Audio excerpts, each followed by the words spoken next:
According to Fidel Castro's former Secret Service chief, the now-deceased dictator survived no less than 634 attempts on his life, many by the American Central Intelligence Agency. From exploding cigars to exploding seashells, what were some of the most creative ways the United States tried to kill Castro? Hello, and welcome to another episode of the Infographics Show. Today, we're taking a look at the U.S.'s most insane attempts to kill Fidel Castro. As a ruler of Cuba from 1961 until 2011, Fidel Castro came to power riding a wave of revolutionary zeal. But while having his roots as an anti-imperialistic revolutionary that fought for the people, upon assuming power, Castro very quickly became as ruthless and authoritarian as any dictator. From stripping away the freedom of the press to bragging about jailing tens of thousands of political opponents, Castro became one of the most notorious leaders of the 20th century. Yet it wasn't until Castro began cozying up to the US's archenemy, the Soviet Union, that he wandered into the crosshairs of the US's Central Intelligence Agency,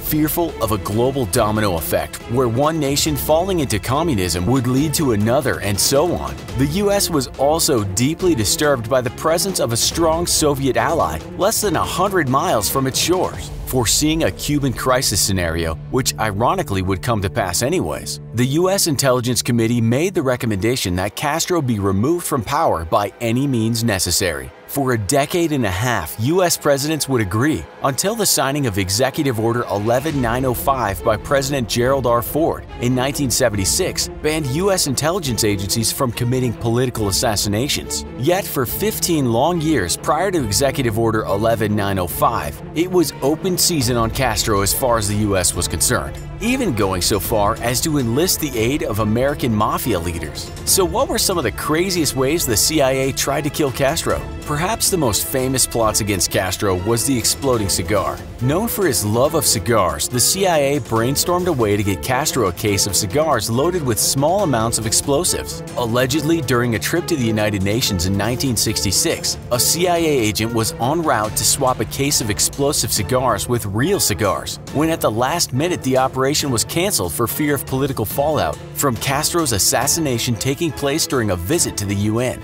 Yet, some sources suggest that the exploding cigar ploy was a complete fabrication, purposefully silly and meant to hide more serious attempts on Castro's life. Whatever the case, Castro's security team took the threat extremely seriously, eventually leading them to create the Cohiba cigar brand in order to guarantee the safety of Castro's supply of cigars. When Castro threw out the Batista regime in 1959 and took over the extremely lucrative casinos and hotels, he made more than a few enemies among international mobsters, enemies the CIA was happy to cooperate with against their shared enemy. Shortly after Castro came to power, a CIA agent met with Las Vegas mobster Johnny Roselli, who introduced him to members of the Las Vegas syndicate of Bugsy Siegel fame, offering the mobsters $150,000, or $1.2 million in today's dollars, to kill Castro in whatever way they thought was best. Roselli declined the money and said he'd do the job for free. Contacting mob operatives in Cuba, the Vegas mob attempted to poison Castro with cyanide pills loaded into his drinks. Yet the mob assassin failed several times throughout 1960 to get close enough to Castro to succeed. After the multiple failures, the CIA ran out of patience and turned the job over to a doctor named Anthony Verona, who, due to professional connections, had a much better chance of getting close to the ever more wary dictator.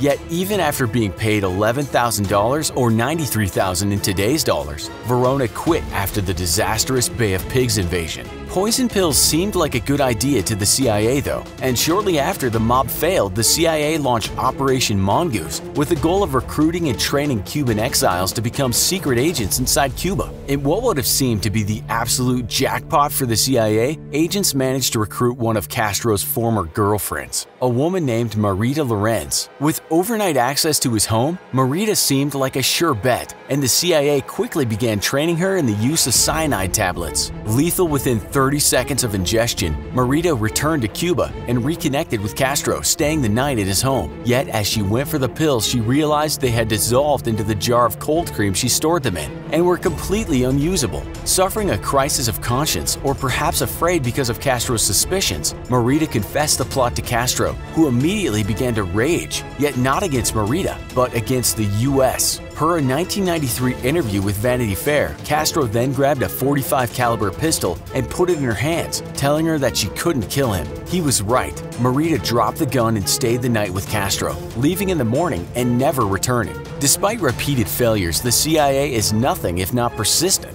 Once more going back to the drawing board, they struck upon another of Castro's weaknesses, his love of taking frequent morning ocean swims. Well known for attending a private beach for his swims, the CIA came upon the idea of infiltrating that beach with the U.S. Special Forces the night before and placing sabotaged seashells along the sand. Each seashell would conceal a small amount of explosives, and exploding them all together would hopefully neutralize the dictator no matter where he chose to sunbathe. The idea garnered enough serious attention that tests were conducted on a Virginia beach. But lacking in explosive power, the entire idea was deemed completely impractical. Yet undeterred, the CIA came upon another seashell idea. What if instead of numerous seashells, just one big one? With Castro's known love of scuba diving, the CIA proposed painting one large seashell in exotic colors and hiding explosives within. Luring Castro's attention, the seashell could then be remotely detonated when he came close enough. Ultimately, this idea was also regarded as impractical, with no guarantee Castro would notice this particular seashell amongst the thousands littering Cuba's beaches.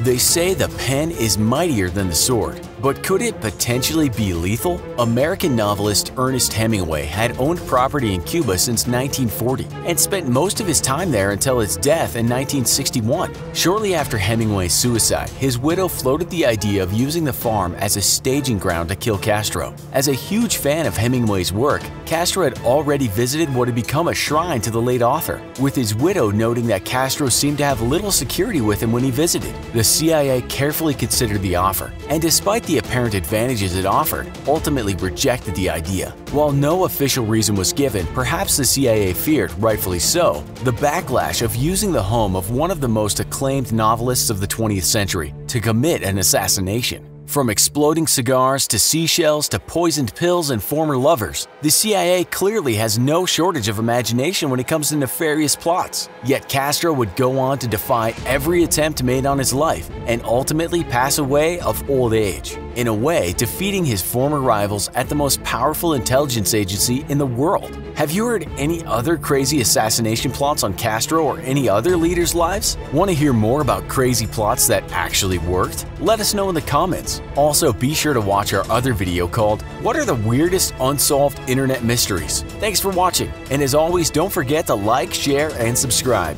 And as ever, see you next time.